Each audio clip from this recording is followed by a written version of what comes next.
जो संवाद कार्यक्रम औरंगाबाद शहर में लिया गया है, इसका मकसद क्या है और पक्ष की भूमिका क्या है आगे?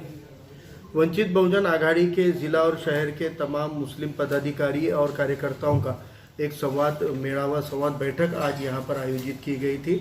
इस संवाद बैठक में मुस्लिम समाज को लेकर महाराष्ट्र की सरकार से कुछ अहम जो जुल्म ये सरकार के हो रहे हैं उसके ऊपर कुछ अहम फैसले लिए गए हैं। आज जैसे कि हम जानते हैं कि आरक्षण का एक माहौल बनाया गया है। आरक्षण के ऊपर ये सरकार ने अब तक सबके साथ छल और कपट किया है, चाहे पिछली सरकार हो या मौजूदा सरकार हो। ये आरक्षण के नाम पे समाज को मिसगाइड कर रही है। मराठा मुस्लिम आरक्षण पर कांग्रेस राष्ट्रवादी ने 2014 में एक अध्यादेश निकाला था, नोटिफिकेशन निकाला था और उसमें आरक्षण देने की कोशिश की थी, लेकिन उस आरक्षण को हाईकोर्ट में चैलेंज किया गया, सुप्रीम कोर्ट में चैलेंज किया गया। तो हाईकोर्ट सुप्रीम कोर्ट ने मराठा आरक्षण इसमें का खारिज कर दिया।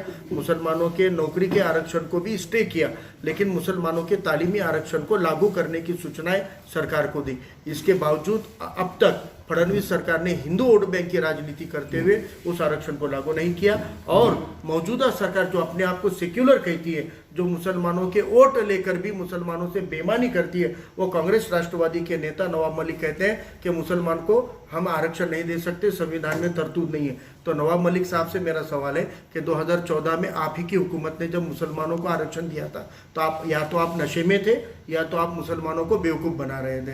तो अब मुसलमान आपको भी होश में ला लेगा और अब आपके बेवकूफ़ झांसे में नहीं आएगा। जो हाईकोर्ट अगर कह रही है कि आरक्षण दिया जा सकता है तो संविधान का अभ्यास आरक्षण को ज़्यादा है, नवाब मलिक को नहीं। संविधान का अभ्यास हाईकोर्ट को ज़्यादा है और हाईकोर्ट जब कहती है कि मुसलमानों को तालीमी रिजर्वेशन मिलना चाहिए तो संविधान रुकावट नहीं बन सकता है। ये स्टडी या अभ्यास नवाब मलिक को करना पड़ेगा और कांग्रेस राष्ट्रवादी के इस बहकावे को अब मुस्लिम समाज नहीं आएगा। इसलिए वंचित बहुजन आघाड़ी आने वाले 30 अगस्त को यहाँ पर मुस्लिम रिजर्वेशन लागू करो इस मांग के लिए डिविजनल कमिश्नर ऑफिस पे एहतजाज कर रही है। दूसरा अहम मसला आज जो चर्चा में आया कि पहले मस्जिद पे गुलाल फेंककर या गोश्त के टुकड़े डालकर दंगे भड़काए जाते थे।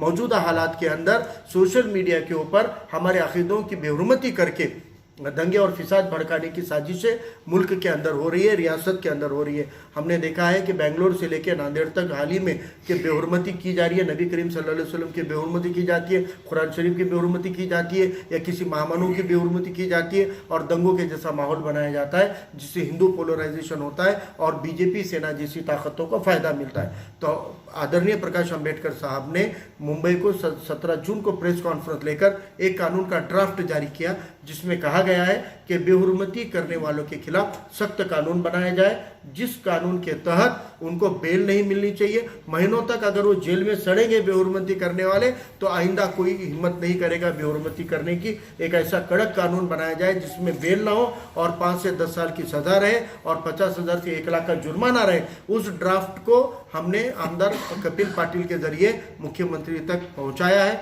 अब हम चाहते हैं कि हुकूमत उसका कड़ा कानून बनाए, वरना आज बेहुरमती करने वालों को हिरासत में लेते हैं और सुबह तक उसको कुछ घंटों में पुलिस स्टेशन लेवल पे बेल मिल जाती है। 295 के अंदर भी जेल का कोई प्रावधान नहीं है, वहां पर भी तुरंत बेल मिल जाती है। तो बेहुरमती करने वालों की हिम्मत बढ़ती है। इसलिए हम चाहते हैं कि बेहुरमती करने वालों के खिलाफ कड़क कानून का ड्राफ्ट जो वंचित बहुजन आघाड़ी ने सरकार को दिया है, सरकार उसके ऊपर आने वाले असेंबली सेशन के अंदर उसको दोनों हाउस में पास करे, राज्यपाल के दस्तखत करके कानून बनाए ताकि कोई बेहुरमती करने की हिम्मत न करे। मेरा सवाल ये है, देखिए, पहली बात तो मुझे लगता है जमहूरियत के अंदर सियासी पार्टियां ही जमहूरियत को संभालती है, सरकार को चलाती है और लोगों के भलाई के और भलाई के काम करती है। तो राजकारण ये मुद्दा क्या कहाँ से आता है मुझे पता नहीं। राजकारण तो होना ही चाहिए ना। जमहूरियत के निज़ाम को समझ रहे हैं कि नहीं आप लोग? जमहूरियत का निज़ाम यानी सियासी पार्टियों से सियासी नज़्म से चलता है, लेकिन सियासी पार्टियों के बेईमानी के बारे में बात कीजिए। सियासी पार्टी के तौर पे हम तो मुसलमानों के जो मसले हैं वो तो असेंबली में कानून बन के होंगे ना। तो हमने 2019 में हमारी वो भी डिमांड आज कल के मोर्चे हम रख रहे हैं। हमने मांग की हुई वंचित बहुजन आघाड़ी ने विधानसभा के पहले हमने मैनिफेस्टो में लिया है कि एट्रोसिटी के आधार पर मुसलमानों पर होने वाले मॉब लिंचिंग के ऊपर एक कानून बनना चाहिए। तो वो भी डिमांड है। तो डिमांड लोकशाही में जमहूरियत में मांगना ही पड़ेगा ना सरकारों से। जब सरकार में जाएंगे हम खुद कानून बनाएंगे, लेकिन आज हम सरकार में नहीं है तो रास्तों पे जमहूरी तरीके से मांग कर रहे हैं। मुसलमानों को खुश या नाराज करने की बात नहीं। जो शिवसेना बीजेपी की बात की जा रही है वो शिवसेना बीजेपी की हकीकत को मुसलमान भली भांति जानते हैं। भली बात जानते हैं कि कौन असल। तो कांग्रेस, शिवसेना, बीजेपी, राष्ट्रवादी ये अलग अलग पार्टियां नहीं है, ये एक ही नस्ल की, एक ही वर्ग की, एक ही क्लास की पार्टियां हैं जो बारी बारी से सत्ता में आती है। तो यहाँ पे किसी को खुश और नाराज करने की बात नहीं है। हमेशा वंचित बहुजन आघाड़ी मुसलमानों के हक में पेश रही है, बात की है। मरकज के ऊपर हुसैन दलवाई बोल रहे थे कि मौलाना साहब ने माफी मागितली पाहिजे, और प्रकाश अंबेडकर साहब बोल रहे थे कि मोदी सरकार अपनी नाकामयाबी छुपाने के लिए मरकज पे खापर फोड़ रही है। तो हम खुश करने, नाराज करने के नहीं, जब हक में बात करने का वक्त होता है तब हम सियासत को या फायदे नुकसान को नहीं देखते। हक में खड़े रहने की हिम्मत इस मुल्क में एक ही कायद की है, वो एडवोकेट प्रकाश अंबेडकर साहब। ये भाजपा ने जो जन आशीर्वाद यात्रा निकाली है पूरे महाराष्ट्र और देश भर में, तो इसको आपको किस नज़र से देखते हैं आप लोग वंचित? देखिए, मुझे भाजपा और ये कांग्रेस, एनसीपी और शिवसेना, ये इन लोगों से ये पूछना है कि 5-7 साल पहले 400 रुपए की गैस 900 रुपए के पार चली गई, 50-55 रुपए का पेट्रोल 100 रुपए के पार चला गया।